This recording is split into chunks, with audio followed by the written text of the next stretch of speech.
Now, from what I know about Tom Cruise as a person, I am not really a fan of him, but damn, he makes some good action movies. Hey everyone, my name is Max Aaron James. This is a review of the movie Mission Impossible Dead Reckoning Part 1, written by Bruce Geller and Eric Jenderson, and directed by Christopher McQuarrie, who actually had also directed the previous 2 films in this great franchise. This is the 7th installment of the Mission Impossible franchise, where we see Ethan Hunt and friends on a journey quest to find or track down the source of an AI that can potentially take out everyone, especially when in the wrong hands. Considering this is a 2-parter, will the next one be the final one? Who knows? Based on this story, does not feel like a conclusion, but maybe that is the point. This is probably the most exciting, or actually I would say the best action franchise I've seen in a while or ever, and followed by John Wick. I think both these franchises have no misses. And if I try to think of other action movies, I could think of a couple movies in that franchise, or those franchises that had a couple questionable decisions. I do not think it is as good as Fallout. I think particularly, or a part of it being the antagonist. Henry Cavill did very well in Fallout. But this movie is fun, it is action-packed, it is fast-paced, and Tom Cruise can still move. The opening was really good. It had me on the edge of my seat, and I was immediately invested in the story. I liked the new characters presented, particularly Pom Klementieff. I'm sorry if I butchered her name. And Esai Morales. They were good additions to the cast. And Rebecca Ferguson, I always liked her character in these movies. I think she has a great performance here. So yeah, everyone else honestly could probably go. There seems to be a rule with Tom Cruise in not just Mission Impossible franchise, but in a lot of his movies, of only allowing one woman on his side or his team, because as soon as a woman appears, a new character who happens to be a woman appears in the story or in the movie, they find some way to get rid of previous characters. Sometimes they just disappear without explaining what happened to them in between movies.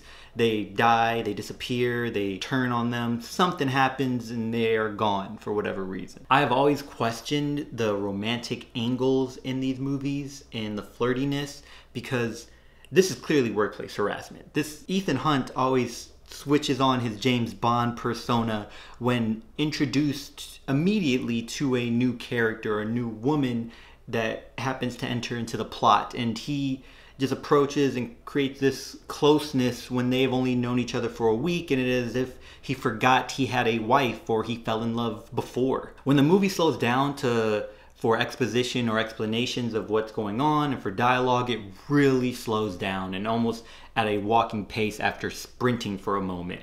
But when the action comes in, it is very much worth it, and you do not really feel the 2.5 hours in this movie. I thought it went by pretty quick. The trailer, I will admit, kind of messed it up for me, because we saw almost every action or a clip or snippet of every action sequence in this movie, so I knew while going through the movie that the movie wasn't over until I saw this action scene. I thought, oh, we have to wait till we see this, or I can see a scene coming based on the environment, the set design, and what I saw in the trailer. I knew what was going to happen. And so that kind of messed it up for me. But when you see every single one of those scenes that were presented in the trailer, it just ends. This is also the 3rd blockbuster that shoots in Italy or France. And it was kind of didn't I just see that in John Wick or Fast X? Most of the comedic moments, which were usually left to Simon Pegg or Ving Rhames in previous movies, were left for everyone else, including Tom Cruise. And for the most part, they fell flat. But I came here for the action, so it was whatever. This is another Tom Cruise movie in the past 2 years that just brings out the little boy in me. I feel I need to think of a more appropriate way to say that. I feel this movie had much more suspense and tension in the first half than it did in the second half, especially when I felt or thought that the antagonist was part of this scheme of what was going on, you know, everything that is going on. But as the movie progressed and as things started becoming revealed, the antagonist in this story did not become as intimidating as it did before. Previously, I thought, wow, this person is really good at what they do.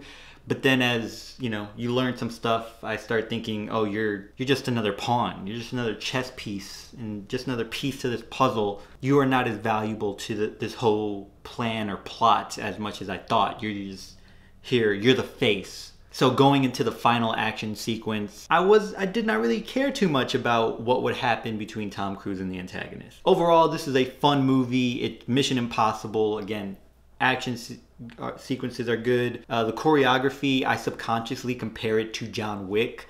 And John Wick, raised the bar for almost every hand-to-hand combat film. And this one, I did not expect to really match up to it. I did not think Tom Cruise has really developed that skill of all the skill sets that he's added to his chest. I think choreography or hand-to-hand combat is still kind of shaky. Still, good movie. I recommend watching it. I enjoyed it watching it in IMAX, and I thought it was really fun. Did you watch the movie? Do you have interest in watching it? If you haven't, let me know in the comments below. And until next time, y'all take care of each other. Check up on one another. Check up on yourself. And remember, potential has no limit.